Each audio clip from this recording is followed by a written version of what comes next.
काट दिया, और तुमने हाथ उठाए थे पता बताने के लिए, तो तुम्हारे भी हाथ काट लिए गए, क्योंकि तुम्हारे कारण गौ हत्या हुई थी। तो ये पिछले जन्म का पाप, परंतु तुमने पुण्य किया था, तुमने मेरा स्मरण किया अर्थात भगवान का, तो तुम्हारे पाप को हमने काट दिया। तुम्हें दंड तो मिला, पर तुम्हारे पुण्य से तुम्हारे हाथ तुम्हें वापस हो गए। इसलिए कहता हूं, समय कितना भी बुरा आए, पर भगवान का चिंतन नहीं छोड़ना चाहिए। आप लोग होते तो क्या कहते, अरे हमने तो प्रभु तुम्हारा इतना भजन किया, इतना प्रेम किया, तुमने तो हमारे हाथ कटवा लिए। आप बोलते अब नहीं जाते हम भगवान के दर्शन, अब नहीं करते पूजा उजा। आप लोग ना जल्दी से हार मान लेते हैं, आप लोग जल्दी हिम्मत हार जाते हैं। भगवान की परीक्षा थोड़ा कठिन तो है। नीट के एग्जाम सरल है कठिन है? नीट के है? सरल है।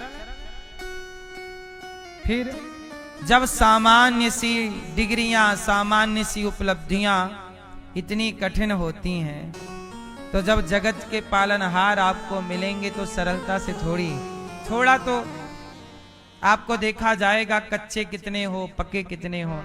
इसलिए कितना भी दुख आए, कितना भी जीवन में कष्ट आए, पर भगवान का आश्रय ना छोड़िए, सहारा ना छोड़िए। सदा भगवान के ही सहारे रहिए। विदुर जी और विदुरानी जी पर भगवान ने कृपा की, और सदन कसाई को भगवान ने अपना परम धाम प्रदान किया।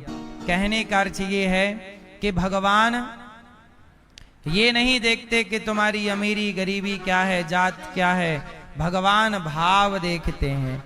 वो भाव से भगवान की सेवा करता तो मांस बेचने वाले कसाई को भी भगवान मिल गए। अच्छा, वो तो साधु था ना पिछले जन्म में। कसाई पिछले जन्म में कौन थे? साधु। पर कसाई का साथ दिया, इसलिए उन्हें इस जन्म में कसाई बनना पड़ा। क्योंकि संत थे तो कसाई होकर भी उनके अंदर भक्ति के संस्कार थे। इसलिए कहता हूं, गलत व्यक्ति का साथ मत दीजिएगा। कर्ण बहुत श्रेष्ठ हैं, कर्ण बहुत बड़े दानी हैं, पर कर्ण ने दुर्योधन का साथ दिया, इसलिए उन्हें महान नहीं कहा जाता। जबकि वो बहुत श्रेष्ठ हैं, दानवीर हैं, पर वो अपनी उस महानता से हाथ धो बैठे। क्यों? साथ किसका दिया? मैया, किसका साथ दिया? जोर से। इसलिए कहता हूं, आप कितने भी विद्वान हो, कितने भी महान हो, पर गलत के साथ खड़े हो जाएंगे तो आप भी गलत कहलाएंगे। कैसे? जैसे एक गिलास दूध में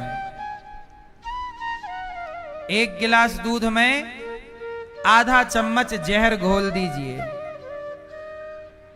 एक गिलास दूध में आधा चम्मच जहर घोल दीजिए, तो दूध जहर की संगत करेगा, तो वह दूध भी क्या हो जाएगा?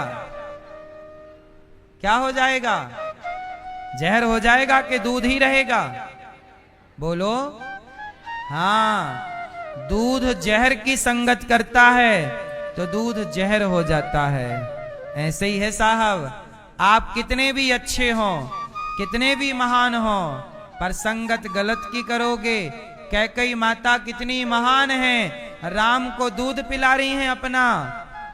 राम को दूध पिलाने का सौभाग्य किसे मिला? कैकई मां को। पर संगति मंथरा की कर लिया तो सब गुड़ गोबर हो गया। इसलिए कहता हूं, आप लोग गलत संगति ना करिएगा। संगत से गुण आते हैं, संगत से गुण जाएं। हाँ मेरी मां, दुर्योधन ने संगत कर ली शकुनी की, और अर्जुन ने संगत की भगवान श्री। हाँ, संगत अच्छी होगी तो आप पर अच्छा रंग चढ़ेगा। इसलिए अच्छे लोगों का साथ किया करो, किसी के भी साथ मत बैठा करो। आज के जमाने में कोई भी आपको मिलेगा सलाह जरूर देगा। क्यों, सही है गलत है? कोई भी आपको मिलेगा एक सलाह जरूर देगा। सबकी सलाह नहीं सुननी चाहिए। बॉलीवुड के साथ बैठोगे तो आपको गुटखा खाने की सलाह देंगे, दाने दाने में केसर का दम। क्यों भैया, आप गुटखा खाते हैं?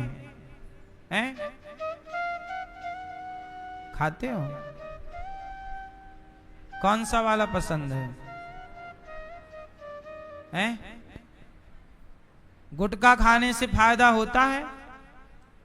नहीं, फायदा नहीं होता। अभी भी खाए हो क्या? तो गुटखा खा के कथा सुन रहे हो? ऐसे में ज्यादा समझ में आती है। गुटखा खाए हो, गुटखा खाने से फायदा होता है? नहीं होता। क्या होता है? कैंसर होता है। खाना चाहिए गुटखा? खाना चाहिए कि नहीं? आपको नहीं पता? गुटखा खाने से, गुटखे के पाउच में लिखा रहता ना नीचे, गुटखा खाने से कैंसर होता है। नहीं खाना चाहिए गुटखा। अब आप संगत करोगे गुटखा खाने वाले की तो वो भी आपको गुटखा दे दे, खाओ क्या पड़ा, खाओ। शराबी की संगत करोगे, यार पियो क्या बिगड़ता है, ये पियो पियो, एक पौआ पकड़ा देगा। आप पीते हो दारू? मैया आप दारू नहीं पीती हैं? क्या पीती हो? बियर हैं?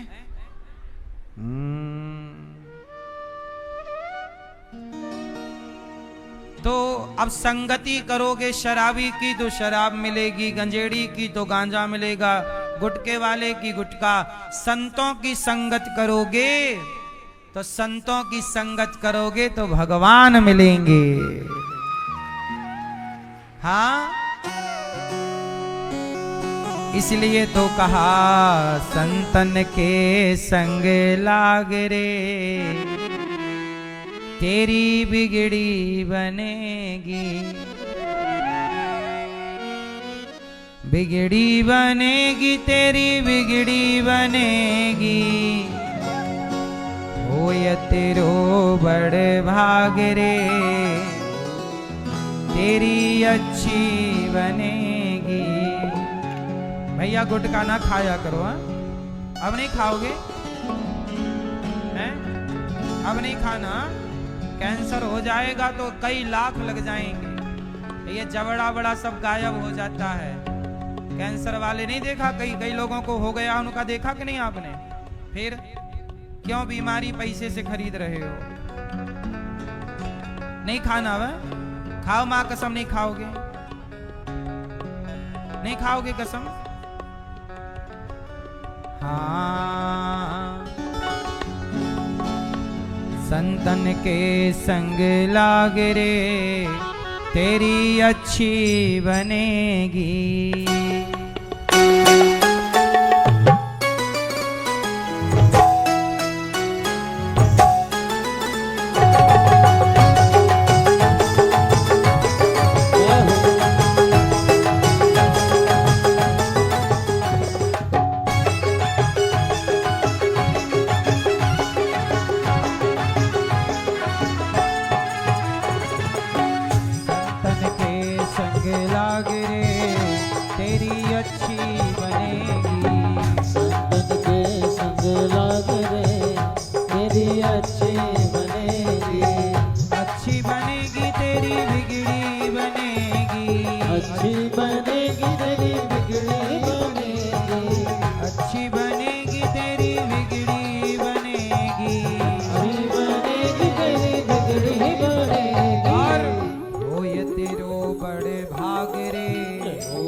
लाग रे तेरी अच्छी बनेगी।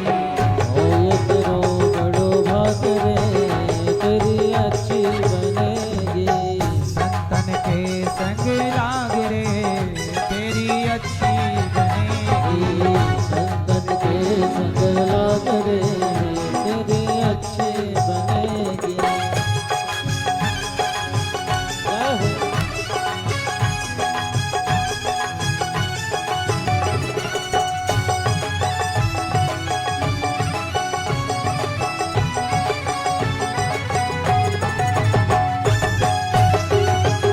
हरि बोल।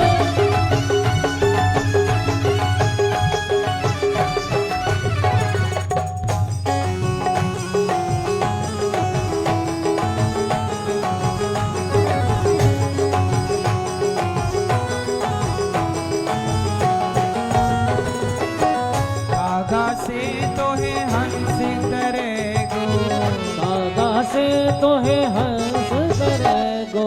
हंस करेगो हंस करेगो। हंस करेगो हंस करेगो। कागा से तो है हंस करेगो। कागा से तो है हंस करेगो। कागा मतलब कौआ। यदि संगति अच्छी हो जाए तो कौआ भी हंस हो जाता है। जैसे कागभूषुंड जी। कागा से तो है हंस करेगो। कागा से तो है हंस करेगो। हरि सुमिरन में लाग रे जी। हरि सुमिरन में लाग रे तेरी अच्छी बनेगी। हरि सुमिरन में लाग रे तेरी अच्छी बनेगी। संतन के संग लाग रे तेरी अच्छी बनेगी। जय हो।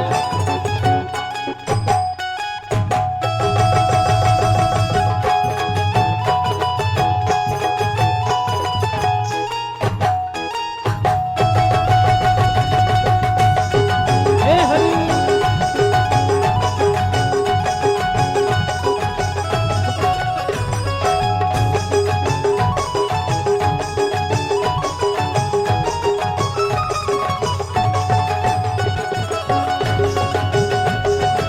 जय जय।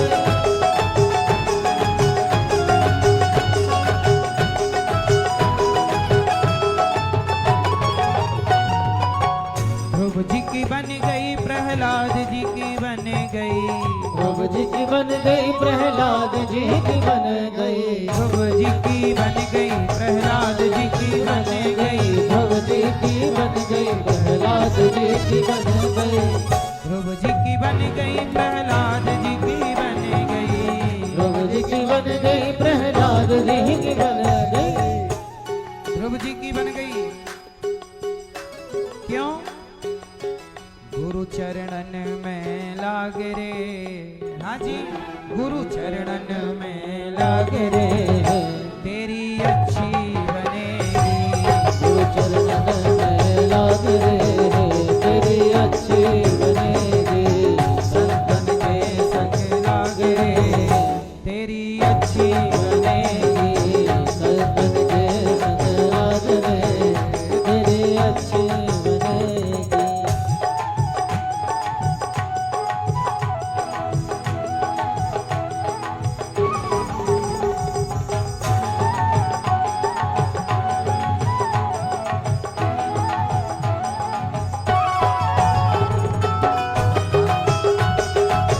हरि बोल।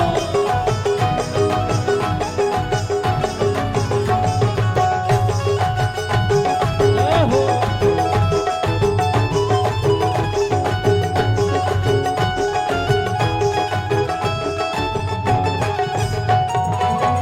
हंसन की गति हंस ही जाने।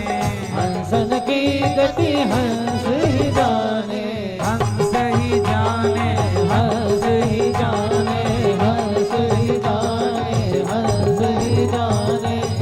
हंसन की गति हंस ही जाने। हंसन की गति हंस ही जाने। क्या जाने कोई कागरे, क्या जाने कोई कागरे, तेरी अच्छी बनेगी। संतन के संग लाग रहेगी, तेरी अच्छी बनेगी। संतन के संग लाग रे, तेरी बिगड़ी बनेगी। संतन के संग लाग रहे, तेरी बिगड़ी बनेगी। बिगड़ी बनेगी, तेरी बिगड़ी बनेगी। बिगड़ी बनेगी, तेरी बिगड़ी बनेगी। बिगड़ी बनेगी, तेरी बिगड़ी बनेगी। बिगड़ी बनेगी, तेरी बिगड़ी बनेगी। हरि सुमिरन में लागे, हाजी हरि सुमिरन में लाग रे, तेरी अच्छी बनेगी। हरि सुमिरन में लाग रे, तेरी अच्छी बनेगी। संतन के संग लाग रे, तेरी अच्छी बनेगी। संतन के संग लाग रे, तेरी अच्छी बनेगी। तेरी अच्छी बनेगी, वो तेरी अच्छी बनेगी, तेरी बिगड़ी बनेगी। संतन के संग लाग रे, तेरी बिगड़ी बनेगी। कागा से तो है संगति कहां से कहां पहुंचा सकती है। विभीषण जी ने राम की संगति कर ली तो लंका के राजा हो गए, ना करते संगति तो क्या ये तो राजा बनते।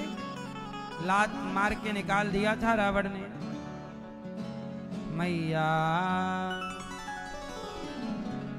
मैया जा रही हो, जा रही हो मैया, जाओ टाटा मैया। भगवान विदुरानी विदुर जी पर कृपा करते हैं और जब भगवान लीला पूरी करके गए, विदुर जी महाराज मैत्रेय जी के पास गए।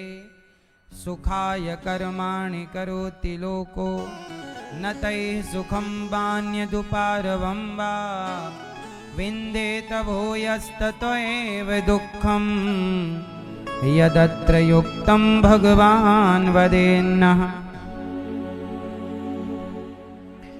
सारा संसार सुख की याचना कामना करता है।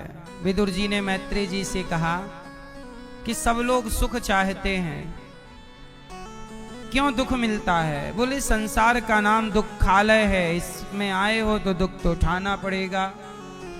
भगवान सृष्टि नारायण के नाभि, भगवान श्रीमन नारायण की नाभि से कमल, फिर ब्रह्मा जी ने 10 तरह की सृष्टि की, महातत्व की, अहंकार की, भूत सर्ग की, इंद्रियों की, मन की, अविद्या की, वृक्षों की, पशु पक्षियों की, मनुष्य की, और 10वीं सृष्टि देवता, पितर, असुर, गंधर्व, अप्सरा आदि।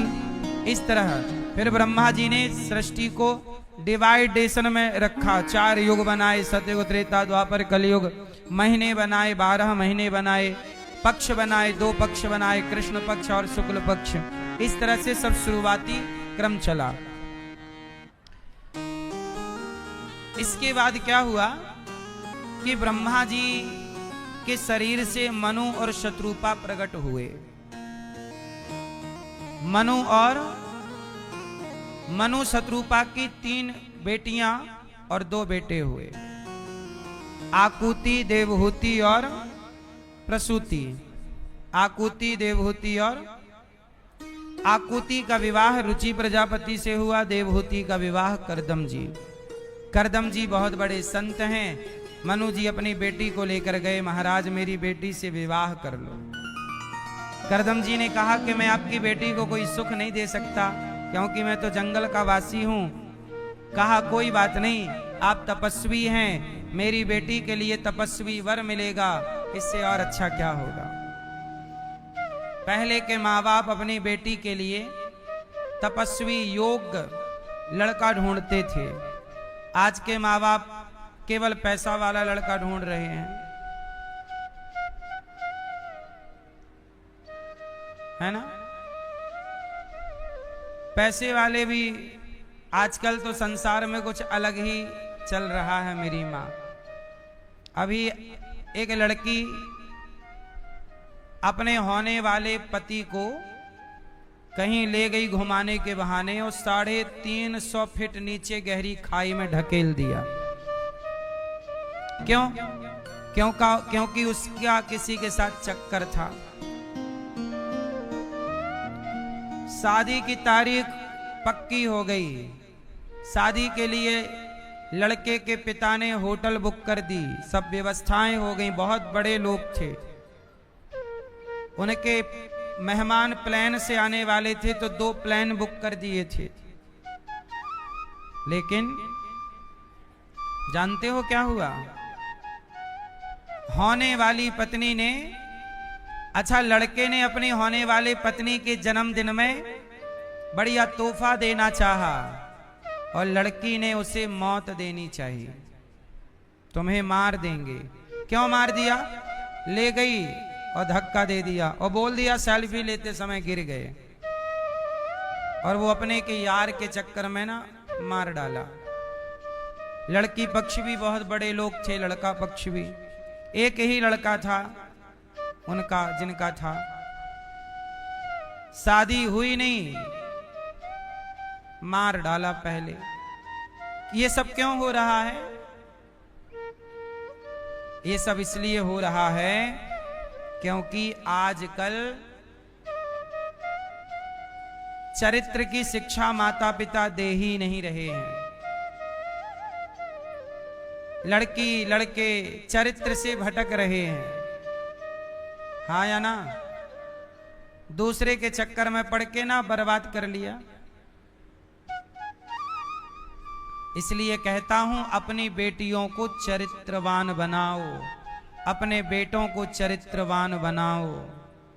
चरित्र चला गया बेटियों का तो फिर क्या रहा आपके पास? दौलत की कोई वैल्यू नहीं है। भारत में चरित्र की कीमत है। इसलिए आप अपने चरित्र से खिलवाड़ ना करो। बेटियों को इतना कुछ पढ़ाते लिखाते हो, थोड़ा चरित्र का भी पाठ पढ़ाओ कि बेटा चरित्र मजबूत होना चाहिए। एक स्त्री चरित्रवान होगी तो संतान उसकी श्रेष्ठ होगी। पुरुष चरित्रवान होगा, संतान श्रेष्ठ होगी। चरित्रहीन की संतान कैसी होगी?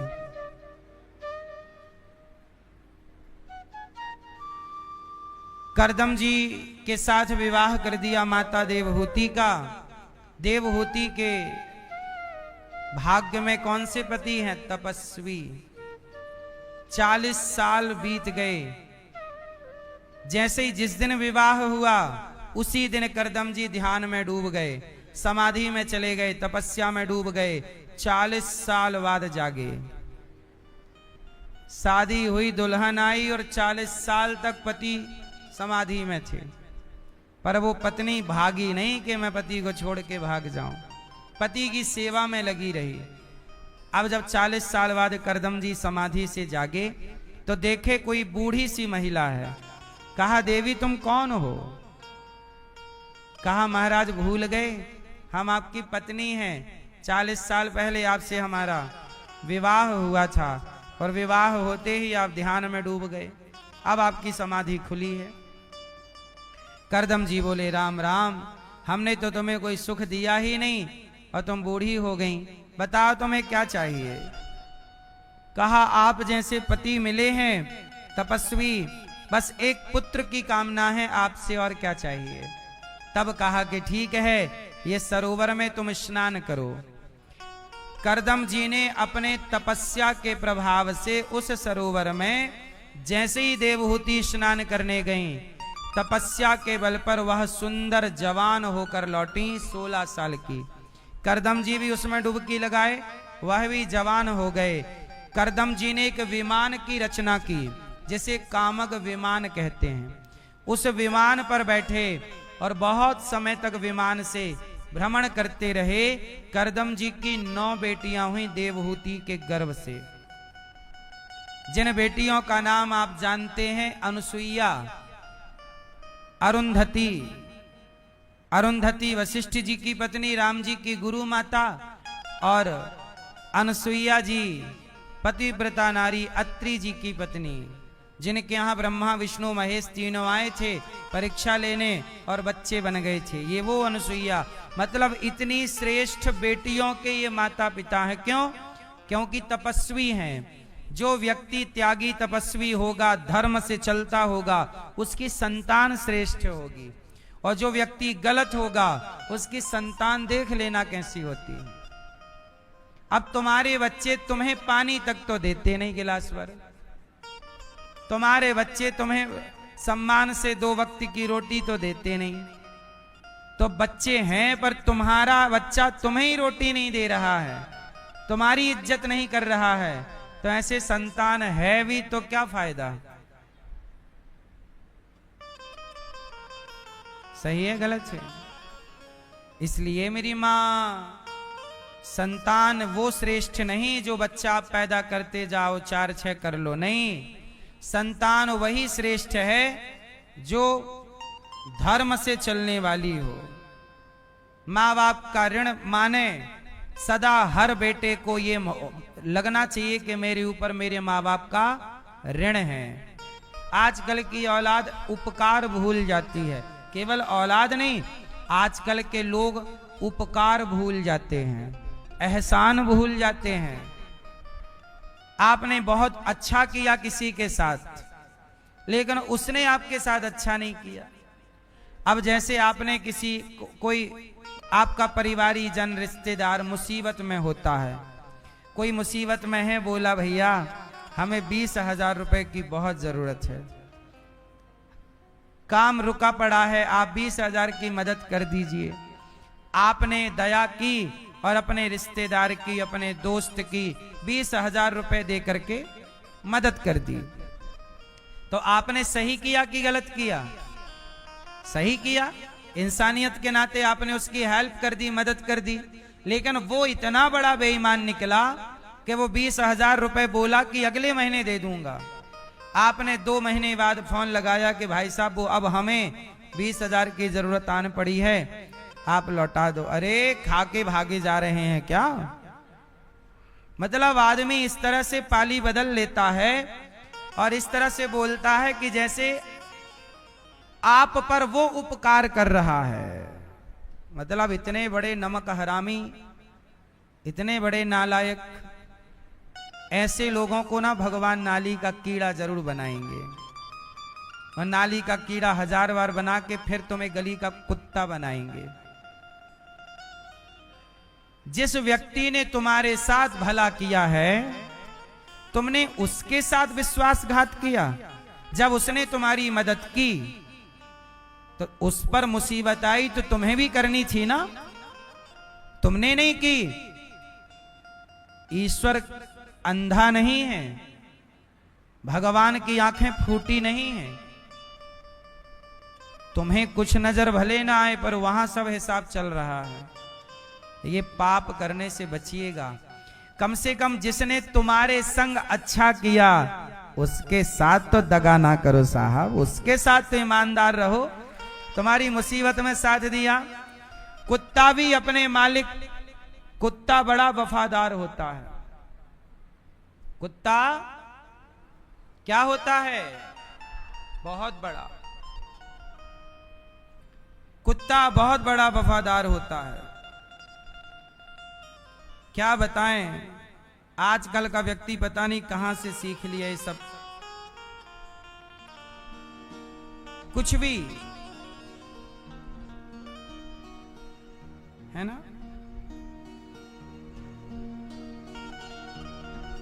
कहते हैं कि इंसान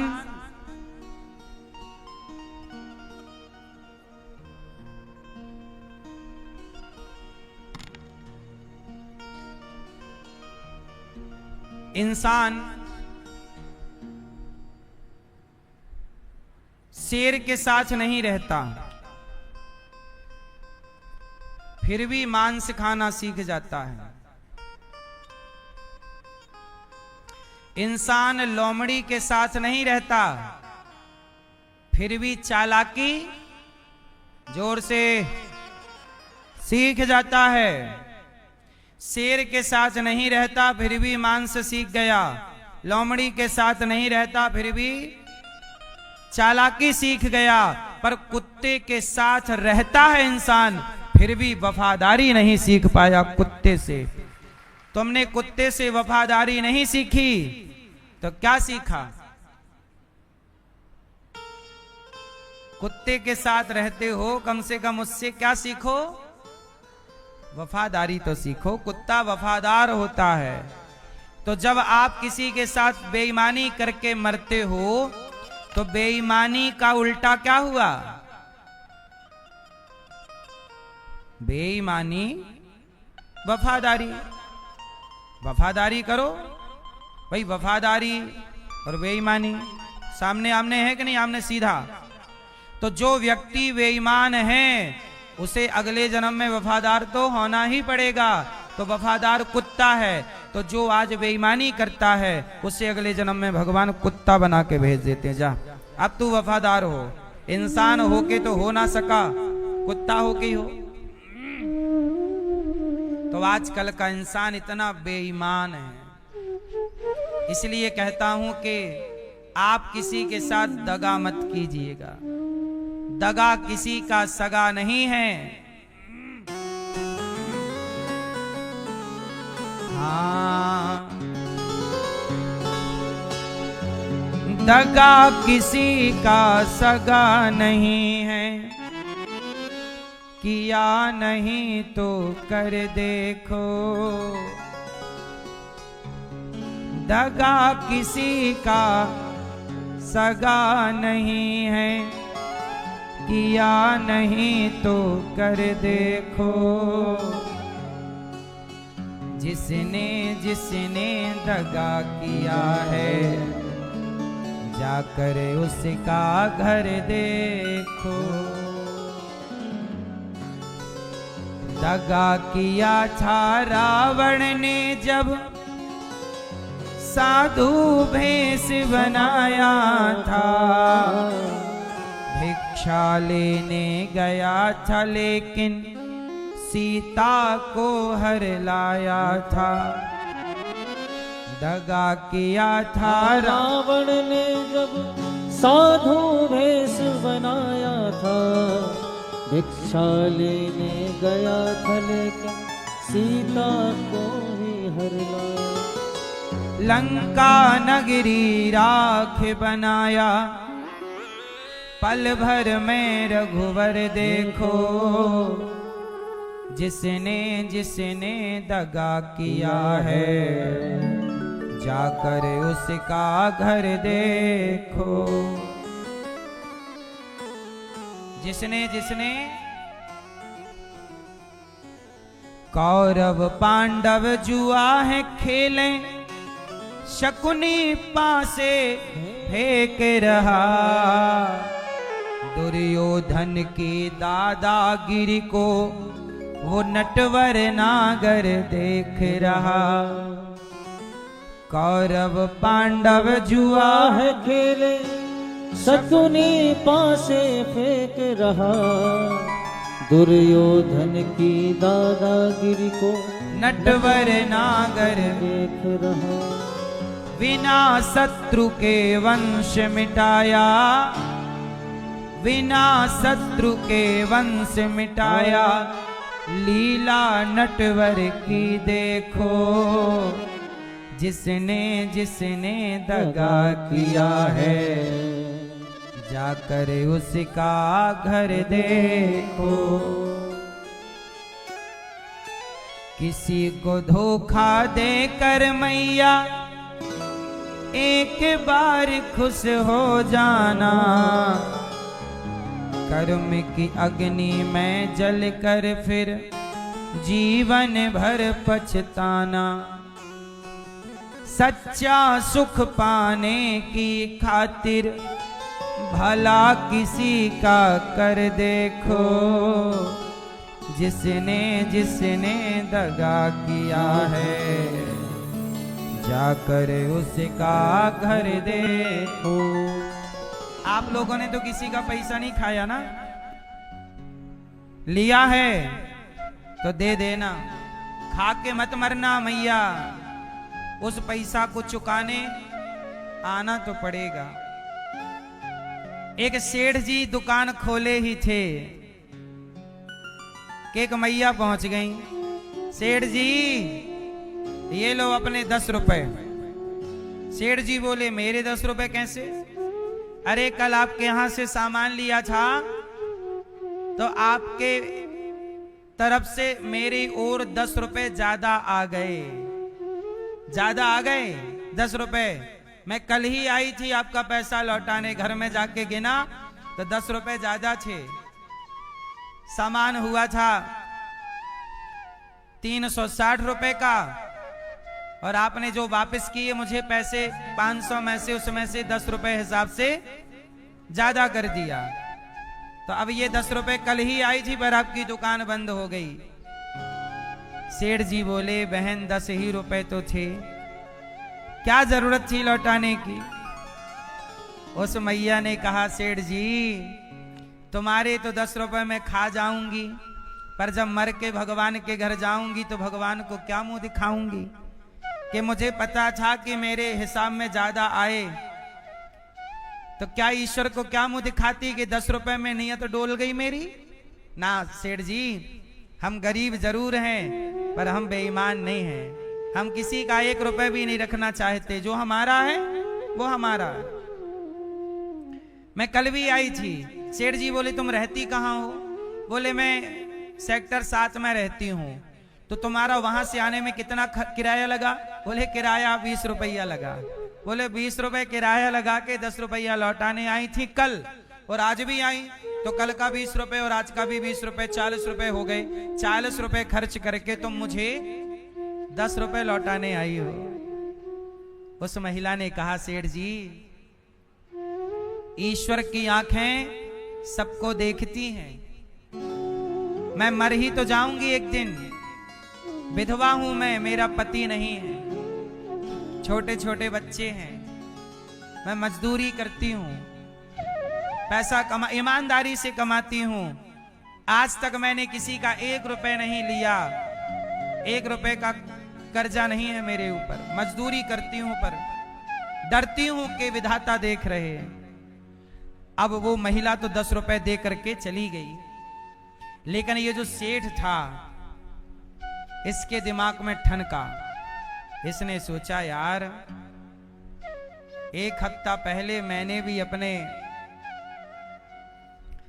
दीन चंद्र जी के यहां जो सामान लेता हूं उनके यहां मेरा 360 रुपए ज्यादा हिसाब में आ गए थे और मैंने नहीं लौटाए कि चलो क्या बात है। तो अब सेठ जी ने 360 रुपए निकाले और अपनी शटर गिराई, दुकान बंद की और तुरंत गाड़ी उठाई और दीन चंद्र के यहां पहुंच गए। सेठ जी, अब ये सेठ इस सेठ से भी बड़ा था, मतलब उसके यहां से ये सेठ सामान लेता था थोक। चला दीन चंद्र जी, हाँ हाँ आओ आओ आओ, क्या हुआ? अरे भाई पिछले हफ्ते के हिसाब में आपका 360 रुपए हमारी तरफ ज्यादा आ गया था, ये 360 रुपए रखो। अरे पर हमें तो पता नहीं हमारे हिसाब में। हाँ वो आपके हिसाब में पता नहीं है, आपको पता नहीं था, गिनते समय आपने हमें 360 रुपए ज्यादा दे दिए थे। अच्छा क्या बात थी, क्या जरूरत थी? नहीं महाराज, सेठ जी हिसाब किताब पक्का होना चाहिए। हम आपके 360 रुपए खा के मर जाते तो ईश्वर को क्या चुकाते, क्या हिसाब देते कि तूने 360 रुपए, पता था तुझे कि ज्यादा आ गए, 360 में तेरी नियत डोल गई। ईश्वर को भी तो जवाब देना है, मैं किसी का खा के मरना नहीं चाहता, इसलिए आप 360 रखो। अब 360 उसने वापस किया और चला गया। अब दीन चंद्र जी का माथा ठनका, जरा ध्यान से सुनिए। अब दीन चंद्र जी का माथा ठनका और इन्होंने कहा कि मैं अपने दोस्त से 3 लाख रुपए लिए थे बहुत पहले, और 3 लाख रुपए लेकर के जिस दिन मैं लिए उसके अगले दिन मेरे दोस्त का एक्सीडेंट हो गया और वो मर गया। उसी पैसे से मैंने ये बिजनेस व्यापार खड़ा किया है। परंतु मेरे अंदर लालच आ गया कि 3 लाख रुपए लिए, अब तो दोस्त मर गया, तो कोई लिखा पढ़ी भी नहीं थी, दोस्त था कि यार ले ले दे देना, पर अब तो वो मर गया। अब जब मर गया और ये बात हुई, सालों हो गए, कई साल हो गए, अब उसके मन में आया कि देखो मेरे दोस्त ने मेरे साथ कितना अच्छा किया, 3 लाख मुझे दिए, उसी से मैंने ये कारोबार खड़ा किया, पर मेरे मन में लालच आ गया और अब मुझे वो पैसा उसकी पत्नी को लौटा देना चाहिए, क्योंकि पति के मरने के बाद तो पत्नी बेचारी अकेली हो गई होगी, उसे पैसे की जरूरत होगी। मुझे साथ देना था पर मैं बेईमान हो गया, मरे हुए दोस्त के आगे बेईमान। ईश्वर पूछेंगे तो क्या जवाब दूंगा। अब उसने पूरा हिसाब लगाया कि 3 लाख का ब्याज इतने साल का कितना हुआ, तो ब्याज सहित उसने जोड़ा तो 13 लाख रुपए हुए। 3 लाख का ब्याज उतने साल का जितना उसने लिया रहा होगा, कितना ब्याज बना? 13 लाख। उसने 13 लाख रुपए निकाले और मरे हुए दोस्त की पत्नी के पास गया और चरणों में गिर के बोला, भाभी जी सॉरी, आपके पति की जब मृत्यु हुई उसके 1 दिन पहले उन्होंने मुझे 3 लाख रुपए दिए थे और मेरी नियत में बेईमानी आ गई।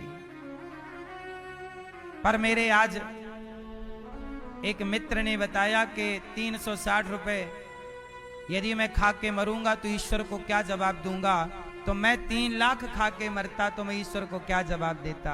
इसलिए भाभी जी ये पैसे ब्याज सहित 13 लाख रुपए हुए हैं, आप स्वीकार करिए। वो भाभी जी रोने लगी और वो भाभी जी कोई और नहीं थी, वो भाभी जी वही थी जो 10 रुपए लौटाने गई थी सेठ जी के। याद रखना, जब आप सही होंगे तो आपके साथ प्रकृति विधाता भी गलत होने नहीं देंगे। हाँ, ईश्वर के घर देर है, अंधेर नहीं है, भरोसा रखिएगा।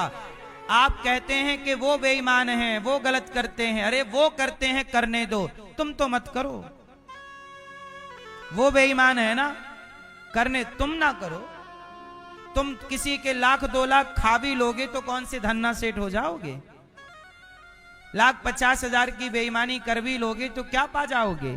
1,50,000 में क्या तुम धन्ना सेठ हो जाओगे? नहीं, ईश्वर की नजर में सदा सदा के लिए गिर जाओगे।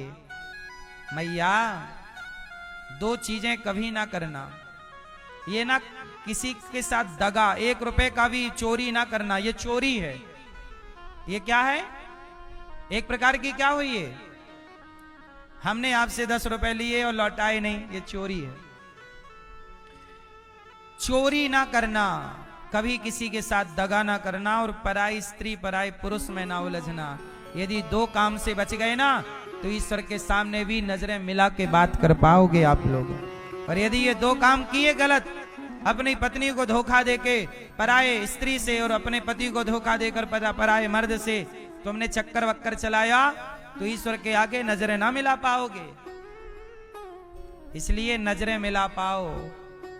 यहां मरने के बाद ऐसे काम करके ना मर जाना कि मरने के बाद भी तुम्हारी नजरें झुकी हो, है ना।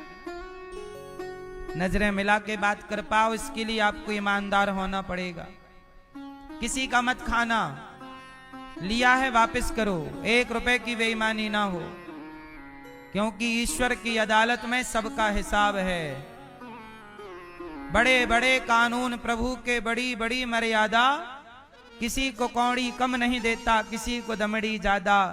समझदार तो चुप रह जाता, मूर्ख शोर मचाता, मेरे मालिक की दुकान में सब लोगों का खाता। वो 10 रुपए लौटाने गई, उस महिला को अब 13 लाख रुपए मिले। और 13 लाख क्यों मिले? यदि उसने ईमानदारी ना दिखाई होती तो। इसलिए आप ईमानदार रहिए, और जब आप सही होंगे तो आपके साथ विधाता गलत होने नहीं देंगे।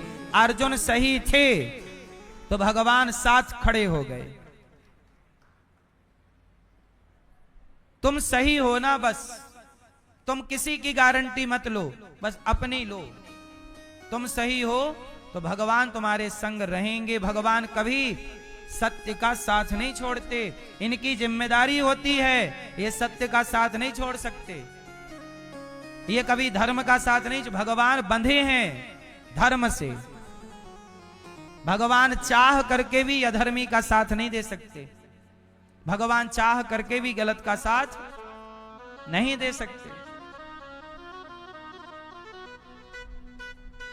इसलिए मेरी मां, ईमानदार बनो, बेईमान नहीं। करदम जी की 9 बेटियां हुई, 9 मानस पुत्रों से विवाही गई। ब्रह्मा जी के 10वें पुत्र हुए कपिल भगवान।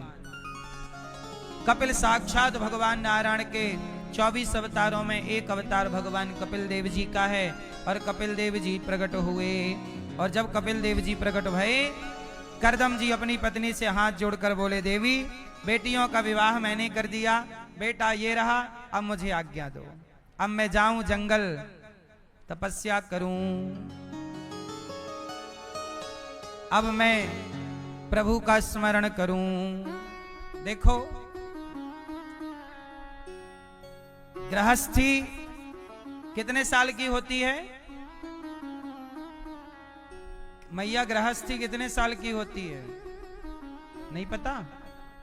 जब आपकी बेटी का विवाह हो जाए, जब आपके बेटे का विवाह हो जाए, बेटी और बेटों का विवाह जब हो जाए, तो फिर धीरे से अपना मन भगवान में लगा दो।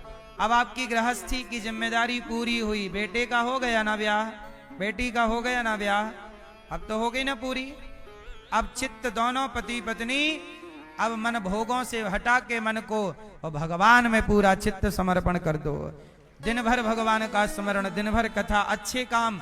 अब अच्छे काम में समय गुजरेगा तो परलोक सब। अब लोक का काम तो हो गया, बेटा बेटी को पढ़ा लिखा के खड़ा कर दिया आपने, अब हो गया। अब आओ बाहर, चक्रव्यूह में गए हो तो लौटो। आप लोग चले जाते हो, वापस नहीं आते। जैसे गए हो, मैया आप में से कितने लोगों के बेटा बेटी का ब्याह हो चुका? हो गई जिम्मेदारी पूरी? अब जिम्मेदारी पूरी हुई, अब पूरी सांसें भगवान को सौंप दो। हर सांस में हो सुमिरन तेरा, यूं बीत जाए जीवन मेरा। नैनों की खिड़की से तुझको पल पल में निहारूं, नैनों की खिड़की से तुझको पल पल में निहारूं, मन में बिठा लूं तेरी आरती उतारूं, मन में बिठा लो तेरी आरती उतारूं, और डाले रहूं तेरे चरणों में डेरा। यूं बीत जाए जीवन मेरा, हर श्वास में हो सुमिरन तेरा, यूं बीत जाए जीवन मेरा। अब मैया हर सांस भगवान की हो। अब जीवन भगवान के लिए, बेटा बेटी का हो गया है ना, उनके लिए आप जी लिए। अब किसके लिए जीना है? अब भगवान के लिए। दिन भर भगवान का नाम कथा, काम करो, पैसे कमाओ, पर अब धीरे धीरे निंदा चुगली छल कपट बुराई समाप्त करो। अब एक ही ध्यान रहे भगवान का। वो शादी ब्याह में जो घोड़ा घोड़ी नहीं आते जिसपे दुल्हा बैठता, वो घोड़ी को आपने देखा, उसकी आंखों में पट्टी लगी रहती है ऐसी, ऐसी क्यों लगी रहती है, कोई बताएगा? हैं? क्यों लगी रहती है मैया बताएंगी? नहीं पता? भैया बताओ क्यों लगी रहती है? नहीं बताओगे? मत बताओ, हम पता लगा लेंगे।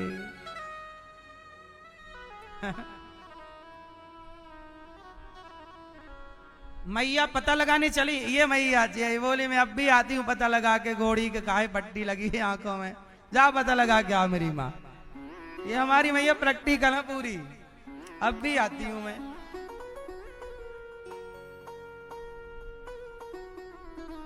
क्यों लगी रहती है भैया पट्टी ऐसे हैं?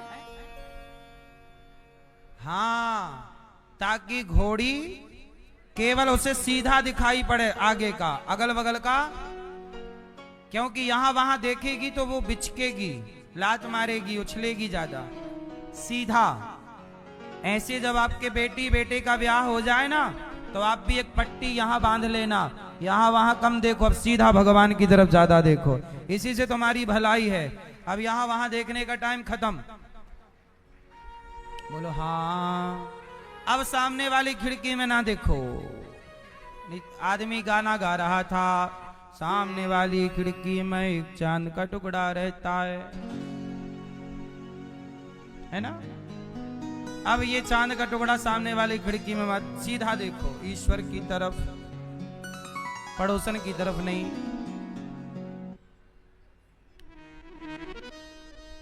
सीधा भगवान का चिंतन, भगवान। अब तीर्थ थोड़ा सारे तीर्थ कर लो, दोनों पति पत्नी जाओ धामों का वास करो कुछ दिन।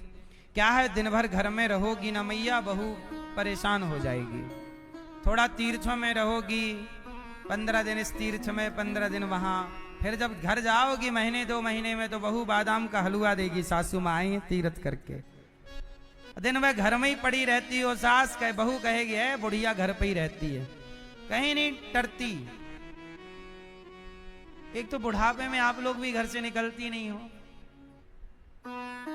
थोड़ा घर खाली करो, बच्चों को रहने दो, कमाने दो, उनको जिम्मेदारी दे दो, सौंपो, वो भी कमाएंगे तो कंधे मजबूत होंगे। थोड़ा पूरा सौंप कर देखो, बच्चे चला पाते हैं, इसी बहाने उनके कंधे मजबूत होंगे। बच्चों के नाम ना कर देना पूरा, थोड़ा अपने पास रखना। बुढ़ापे में पैसे वैसा होगा तो बच्चे सेवा करेंगे, कुछ ना रहेगा तो बस। अब करदम जी चले गए भगवान का चिंतन करने। देवहूति मां ने हाथ जोड़कर भगवान कपिल देव जी से कहा, प्रभु आप बताइए मेरा मन, तम त्वागताहं शरणं शरण्यं, स्वभृत संसार तरो कुठारम, जिज्ञासयाहं प्रकृतेः पुरुषस्य, नमामि सद्धर्म विदां वरिष्ठम। माँ देवहूति शरण में गई, हे प्रभु मैं आपकी शरण में हूं, बताइए मैं क्या करूं, मेरा मन बड़ा चंचल है। निर्विण्णा नितरां भूमन् सदिन्द्रियतर्षणात्, येन संभाव्यमानेन प्रपन्नान्धं तमः प्रभु। हे प्रभु मेरा अज्ञान का ये तम अंधकार दूर कर दीजिए, कृपा कीजिए प्रभु। कपिल भगवान से मां देवहूति ने कहा कि जो मेरा अज्ञान है उसे आप मिटा दीजिए। तब कपिल भगवान ने कहा कि मां, तितिक्षवः कारुणिकाः सुहृदः सर्वदेहिनां, अजातशत्रवः शान्त साधवः साधुभूषणः। हे मैया, जो सहनशील संत हैं उनकी संगति करो। तितिक्षवः, सहनशील संतों की संगत करो। हृदय में जिनके करुणा है, आप संतों की। ऐसा है मैया, आप क्यों परेशान हो ये बताओ। माँ देवहूति बोली, मेरा मन बड़ा परेशान रहता है, मैं क्या करूं। कपिल देव जी ने कहा, मन को आजाद मत करो, मैया ऐसा है ना, कहावत सुनी होगी, खाली दिमाग शैतान का। थोड़ा मन को बिजी रखा करो, अपना काम कर लो, काम धाम में बिजी, और बाकी समय बचे तो भगवान का नाम जपो, भगवान का चिंतन करो। यदि मन सदा खाली रहा तो खाली दिमाग यहां वहां गलत गलत आइडिया लाएगा और आपको मार डालेगा आपका मन। इसलिए मैया जो समय बच जाए ना, निंदा चुगली में मन ना लगाया करो, कथा सुनो, भगवान का नाम जपो, अपने लिए बेहतर प्लानिंग कर लो, अपने लिए कुछ अच्छी बिजनेस व्यापार, कुछ अच्छी आइडिया ले आओ, कुछ आप अपना ग्रोथ कर लो, अपने लिए कुछ सोच लो, है ना। मन बड़ा चंचल है, पूरा खेल इस मन का है मैया। यदि मन आपका सही है तो आप सही हैं। अच्छा, मन को सही कैसे करें? मन को सही करने के लिए रोज सत्संग करना चाहिए। थोड़ा सा मन भगवान की कथा में लगाओ, अपने आप मन सही रहेगा। मन को भटकने ना दो, यहां वहां जो भटकाव है कम करो। कैसे कम होगा? मन को धीरे धीरे मन कथा में लगाओ, सत्संग में लगाओ।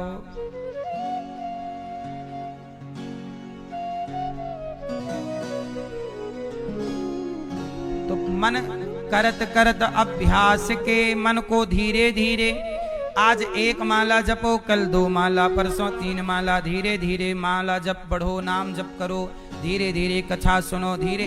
लोग कहते हैं हमारा मन काम में नहीं लगता। अरे भाई, ये सबसे गंदी बीमारी है। लोग क्या कहते हैं, हमारा मन काम में। अरे काम में नहीं लगेगा तो आप तरक्की कैसे करोगे? एक बात बताएं, अपने काम से प्यार करो। ये दास अनिरुद्ध अपने काम से प्यार करता है। जो भी काम हम करते हैं बहुत लगन से करते हैं। माताओं की सेवा करते हैं, बहुत अच्छे से अपना काम करते हैं। गायों की सेवा करते हैं, लगन से काम करते हैं। रसोई की सेवा चल रही है, लगन से काम कर रहे हैं। गौरी गोपाल विद्यालय बन रहा है, कक्षा 1 से 12वीं तक लगन से बनवा रहे हैं। मतलब कोई भी काम आप हमें दीजिए, हम उसे पूरी ईमानदारी और लगन से ही करते हैं। आप कहते हैं हमारा मन नहीं लगता काम में। अरे मन क्यों नहीं लगता? मन नहीं लगता ये कोई सवाल नहीं है। मन लगता नहीं है, मन को लगाना पड़ता है। बोलो हाँ।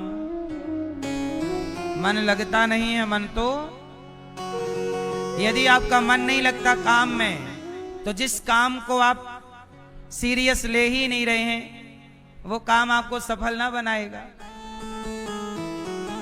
इसलिए अपने काम को बहुत अच्छे से करो, मस्ती से करो, हंसते मुस्कुराते करो। काम में काम चोरी नहीं। जो काम दिया गया है आपको, 4 घंटे 8 घंटे का जो भी आपका काम है, एंजॉय करो काम को, आनंद लो काम का, काम से प्यार करो। आजकल के लड़के लोग क्या कहते हैं, ये करें कि वो करें, ये काम। अरे एक काम पहले सफल कर लो, फिर दूसरा काम कर लेना, है ना मैया। काम यदि नहीं करोगे, पैसे कैसे आएंगे? पैसे नहीं आएंगे तो आपका गृहस्थ जीवन कैसे चलेगा? पैसे नहीं आने पर आदमी चिड़चिड़ा हो जाता है। पैसे नहीं आते तो आदमी ना परेशान हो जाता है। पैसे आते रहेंगे तो घर में ठीक ठीक सब चलता है। पैसे आने बंद हो जाएंगे तो आदमी गुस्सा करता है, आपस में लड़ाइयां होने लग जाती हैं, घर की शांति भंग हो जाती है। जीवन में पैसे का भी बहुत बड़ा महत्व है, इसे आप नकार नहीं सकते। बोलो हाँ कि ना मैया।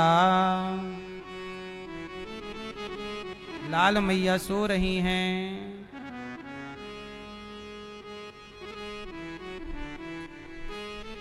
इसलिए पैसे खूब कमाने चाहिए, ईमानदारी से कमाओ, पैसे कमाओ, काम को लगन से करो, पैसे कमाओ। पैसे कमाओगे, समाज में इज्जत होगी, नाम होगा। हाँ, टैलेंट कमाओ, योग्य बनो, काबिल बनो। हाँ, अपनी बुद्धि को विकसित करो, क्या बेहतर कर सकते हो आप, इस पे थोड़ा ध्यान लगाओ। है ना? काम करोगे, पैसे कमाओगे समाज में, जो आपको आज इज्जत नहीं देते ना, कल आपके पास पैसा आएगा, आपकी इज्जत बढ़ जाएगी। इसलिए साहब पैसा खूब कमाना चाहिए, पर पैसा कमाते समय ईमानदारी ना जाए, धर्म ना जाए, धर्म से ईमानदारी से पैसे कमाओ। और आजकल लोग क्या कहते हैं? काम नहीं है, काम नहीं है, हम बेरोजगार हैं। बेरोजगार वही हैं जो आलसी हैं। काम करने वाले आज भी काम कर रहे हैं और बेहतर पैसा कमा रहे हैं, और जो आलसी हैं वो रो रहे हैं कि काम नहीं है, रोजगार नहीं है। आजकल सबसे ज्यादा परेशान कौन लोग हैं? पढ़े लिखे लोग। पढ़े लिखे हैं और कह रहे हैं नौकरी नहीं। अरे भाई पढ़े लिखे हो तो पढ़ लिख के तुम्हें नौकर ही क्यों बनना है? सारे पढ़े लिखे नौकर बनने को तैयार हैं। हम कहते हैं पढ़े लिखे हो तो नौकर मत बनो, मालिक बनो, नौकरी लेने वाले मत बनो, नौकरियां देने वाले बनो। पढ़े लिखे हो ना, तुम अनपढ़ गवार हो तो नौकरी लो, पर पढ़े लिखे हो तो नौकरी दो। बुद्धिमान हो ना, बुद्धि है तो नौकरी दो, देने वाले बनो। चलो बताओ, नौकरी लेने वाला बड़ा कि नौकरी देने वाला बड़ा? कौन? लेने वाला कि देने वाला? कौन? हाँ, तो नौकरी लेने वालों की लाइन में क्यों खड़े हो? नौकरी देने वाले बनो।